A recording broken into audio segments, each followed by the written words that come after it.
Laissez-moi vous parler d'un lieu où le temps semble s'être figé, où chaque pas résonne comme une prière muette. Imaginez-vous au cœur de la cathédrale de Chartres, sous ses voûtes gothiques qui défient les lois de la gravité, et devant vous, incrusté dans la pierre froide, un labyrinthe monumental. Ce n'est pas un simple motif décoratif, non, il respire, il murmure de secrets anciens. On dit que certains, en marchant sur ces méandres, ressentent des frissons inexplicables, comme si des forces invisibles les guidaient. D'autres évoquent des visions fugaces, des silhouettes flottantes près du centre sacré. Érigée au XIIe siècle, cette cathédrale est bien plus qu'un chef-d'œuvre architectural. Elle est un sanctuaire spirituel, un phare pour les âmes en quête de lumière. Depuis le Moyen-Âge, elle attire pèlerins, savants, curieux, chacun cherchant à percer ses mystères. Et parmi ces mystères, ce labyrinthe demeure l'une des plus grandes énigmes, une œuvre mathématique précise, un symbole ésotérique puissant, peut-être même un portail vers l'inconnu. Aujourd'hui, je vous invite à plonger avec moi dans ces recoins cachés, et ensemble, nous explorons ces secrets symboliques, ces légendes oubliées, et les phénomènes troublants qui continuent d'intriguer chercheurs et rêveurs. Car ici, entre ces murs chargés d'histoire, se cache bien plus qu'une simple figure géométrique. C'est un voyage initiatique, un pont entre le visible et l'invisible. D'ailleurs, vous êtes ici sur la chaîne des mondes de l'invisible, profitez-en pendant quelques secondes pour aller vous abonner à cette chaîne.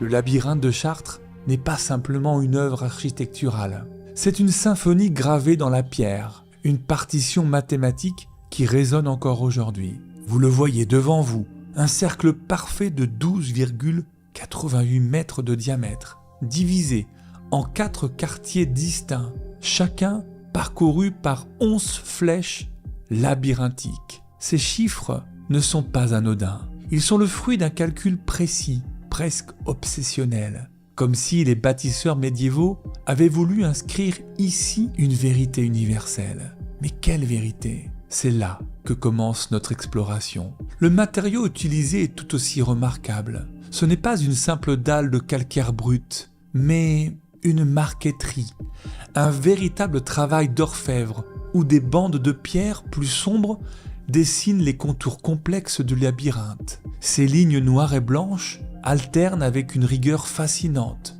créant un contraste visuel qui tient irrésistiblement le regard. On dirait presque une peau vivante, veinée de mystères cachés. Les artisans du Moyen-Âge ont accompli là une prouesse technique qui même aujourd'hui laisse pantois. Comment ont-ils pu réaliser une telle précision sans les outils modernes dont nous disposons aujourd'hui? Mais ce qui me fascine le plus, ce sont les dimensions elles-mêmes. Pourquoi 12,88 mètres? Certains y voient une référence cosmologique. Imaginez, chaque flèche pourrait représenter un cycle céleste, un rythme des astres, ou même une étape symbolique sur le chemin vers la lumière divine. D'autres pensent qu'il s'agit d'une clé secrète, une sorte de code permettant aux initiés de décrypter les vérités ésotériques. Le nombre 11, omniprésent dans cette structure, n'est-il pas souvent associé à des concepts spirituels comme une passerelle entre le matériel et l'immatériel? Alors ce labyrinthe n'est pas qu'un motif décoratif, c'est une porte, un langage fait de proportions et de silence. Je vous propose qu'on se penche maintenant sur sa place stratégique au sein de la cathédrale. Parce que si ces dimensions sont sacrées, son emplacement l'est tout autant. Laissez-moi parler de cet emplacement parce qu'il n'est pas là par hasard. Il est placé au cœur géométrique de la cathédrale. Un point d'une précision inouïe, comme si les bâtisseurs avaient voulu inscrire ici une vérité invisible mais essentielle. Imaginez chaque mesure, chaque angle a été calculé pour que ce labyrinthe soit non seulement un élément décoratif, mais aussi un pilier symbolique de l'édifice tout entier. Ce n'est pas simplement un motif au sol, c'est le centre vital de la nef principale, là où l'énergie spirituelle semble converger. Et ce n'est pas tout. Le positionnement du labyrinthe est intimement lié à l'axe symbolique de l'Église, cet alignement mystérieux qui guide les fidèles vers Dieu. Certains y voient un lien profond avec l'attitude traditionnelle du Christ sur la croix. Vous savez, cette légère déviation de l'axe central de la cathédrale, souvent attribuée à des erreurs humaines, en réalité, elle pourrait représenter l'inclinaison même de la tête du Christ lorsqu'il rend son dernier souffle sur Golgotha. Cette asymétrie n'est donc pas un défaut, mais un choix délibéré, une manière de rappeler que l'humain et le divin se rejoignent dans l'imperfection. Le labyrinthe, placé exactement sur cet axe, devient alors bien plus qu'un chemin de pierre. Il est un pont entre deux mondes, un lieu où le terrestre rencontre le céleste. Chaque pas que l'on y fait nous rapproche de cette vérité suprême. Et c'est précisément pourquoi son emplacement est si crucial. Mais je vous propose qu'on ne s'arrête pas là. Nous avons compris son rôle géométrique, son rôle symbolique. Explorons alors les multiples significations cachées derrière ces motifs complexes. Parce que si sa position est sacrée, son dessin, lui, l'est également.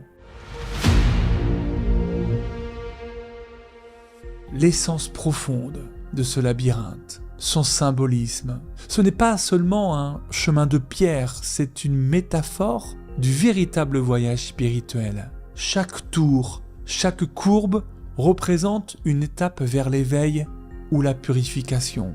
Imaginez-vous marchant sur ce labyrinthe, avançant parfois en ligne droite, puis soudain dévié, comme dans la vie elle-même. Chaque détour est une épreuve, une invitation à se défaire des illusions terrestres pour atteindre la lumière divine. Mais cette interprétation ne s'arrête pas là. Le labyrinthe de Chartres fait écho à des mythes antiques, notamment celui de Thésée et du Minotaure. Dans cette légende, Thésée descend dans le labyrinthe pour affronter la créature monstrueuse qui y réside. Ce mythe peut être vu ici comme un parallèle saisissant avec le Christ triomphant des forces du mal. Le Minotaure devient alors une représentation du chaos, du péché et même de l'ego, tandis que Thésée incarne la figure du sauveur. En parcourant le labyrinthe, le fidèle renaît symboliquement, tout comme Thésée ressort victorieux grâce à son courage et sa foi. Cette double lecture, à la fois chrétienne et universelle, donne au labyrinthe une profondeur insondable. Il n'est donc pas qu'un dessin géométrique, c'est bien une porte vers la transformation intérieure. Et si nous continuons notre exploration, vous verrez que ses pouvoirs attribués ajoutent encore à son mystère. Alors nous avons évoqué le voyage initiatique qu'incarne ce labyrinthe. Penchons-nous sur les pouvoirs qui lui ont été attribués à travers les âges. Parce que les récits médiévaux regorgent de témoignages fascinants. Certains affirment que marcher sur ces motifs complexes permettait non seulement de guérir des maux physiques, mais aussi d'apaiser des souffrances spirituelles. Des pèlerins venaient de loin pour accomplir ce rituel, convaincus que chaque pas sur la pierre les rapprochait d'une forme de rédemption. Mais il existe une hypothèse encore plus intrigante, celle d'un lien avec des pratiques alchimiques. La pierre elle-même pourrait être porteuse d'un symbolisme ésotérique profond. Elle représenterait le processus de transmutation, où le plomb, métal impur associé au péché, se transforme en or, symbole de pureté et de perfection divine. Chaque spire du labyrinthe devient alors une étape de cette métamorphose intérieure, un chemin vers l'illumination spirituelle. Et ces croyances n'étaient pas anodines. Elles s'inscrivaient dans un contexte où science et spiritualité se mêlaient étroitement. Le labyrinthe n'était donc pas qu'un dessin statique, mais une machine symbolique, un outil conçu pour élever l'âme humaine. Ces idées, elles sont anciennes, mais elles continuent de nourrir les interprétations modernes du labyrinthe. À ce propos, abordons les énigmes qui demeurent autour de cette œuvre mystérieuse. Car malgré tout ce que nous croyons savoir, des questions persistent. Vous vous demandez certainement pourquoi ce labyrinthe est-il resté intact alors que ceux d'autres cathédrales ont été détruits ou modifiés, alors que des sites similaires en Europe ont subi des ravages du temps, des conflits, des rénovations maladroites. Chartres demeure dans son état d'origine. Certains y voient une volonté délibérée des bâtisseurs ou des fidèles qui le considéraient comme sacré, intouchable. D'autres évoquent une protection divine, comme si cet emplacement précis était trop important pour être altéré. Et puis il y a cette question centrale, littérale, figurative aussi. Que signifie vraiment le centre du labyrinthe? Ce point final, souvent appelé l'œil de Dieu par certains mystiques. C'est bien plus qu'un simple aboutissement géométrique, bien sûr. Il représente l'équilibre retrouvé, la paix intérieure après un long voyage spirituel. Pourtant, son interprétation reste sujette à débat. Est-ce une métaphore de l'illumination divine? Un miroir où chacun projette ses propres aspirations? Ou cache-t-il encore des vérités inaccessibles, réservées aux initiés? Ces interrogations persistent, alimentant sans cesse la fascination autour de ce chef-d'œuvre médiéval. Mais ces mystères ne sont pas seuls à hanter les lieux, parce qu'au-delà des symboles, des phénomènes intrigants ont été rapportés par ceux qui osent s'aventurer sur ces motifs. Et puis il y a un aspect troublant, souvent murmuré mais rarement évoqué ouvertement, les phénomènes paranormaux associés au labyrinthe. Des visiteurs, parfois sceptiques à leur arrivée, rapportent des sensations étranges lorsqu'ils marchent sur ces motifs complexes. Certains décrivent des vertiges inexplicables, comme si le sol semblait se dérober sous leurs pieds. D'autres mentionnent des vibrations intenses, une sorte de bourdonnement qui résonne dans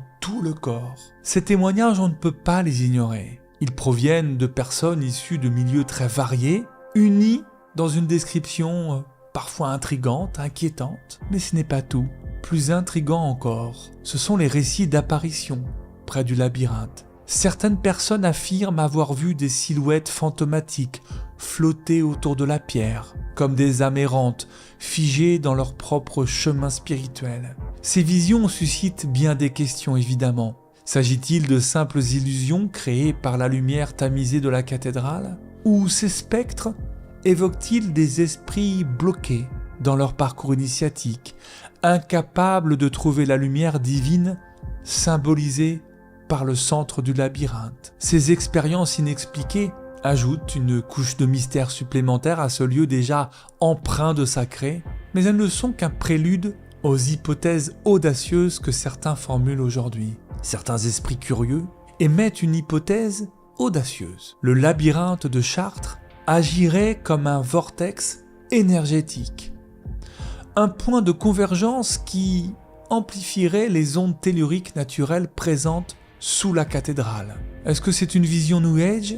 C'est aussi ma vision d'ailleurs. Un lieu qui ne serait pas seulement un chef-d'œuvre architectural, mais un véritable portail vers les dimensions de l'invisible. Les vibrations ressenties par certains visiteurs pourraient alors s'expliquer par cette énergie mystérieuse qui transcenderait les lois de la physique. D'ailleurs, cette idée n'est pas sans rappeler d'autres sites sacrés à travers le monde. Stonehenge, dont nous avons déjà parlé sur la chaîne, avec ses pierres dressées en cercle parfait, ou encore les pyramides d'Égypte, alignées avec une précision astronomique. Existe-t-il un lien entre ces lieux emblématiques et Chartres? Certaines personnes évoquent que ces endroits répartis sur la surface du globe formeraient un réseau énergétique planétaire, des points d'ancrage pour des forces cosmiques inconnues. Le labyrinthe serait alors une clé permettant d'accéder à ce réseau, un nœud vibrant dans une toile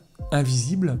Ces théories, elles fascinent bien sûr, elles sont aussi sujettes à débat, évidemment, mais elles ajoutent une dimension universelle à ce labyrinthe médiéval, reliant Chartres à des traditions spirituelles bien plus anciennes. Et si ces connexions étaient le reflet d'une vérité oubliée, enfouie sous nos pieds depuis des millénaires? Ces lieux recèlent encore les traces d'anciens rituels, aujourd'hui oubliés. Au Moyen-Âge, le labyrinthe de Chartres était le théâtre de cérémonies grandioses. Des marches processionnelles, rythmées par des chants liturgiques, résonnaient sous les voûtes sacrées, tandis que des prières spécifiques étaient murmurées à chaque étape du parcours. Ces pratiques transformaient le labyrinthe en un véritable chemin initiatique, où chaque pas symbolisait une purification spirituelle.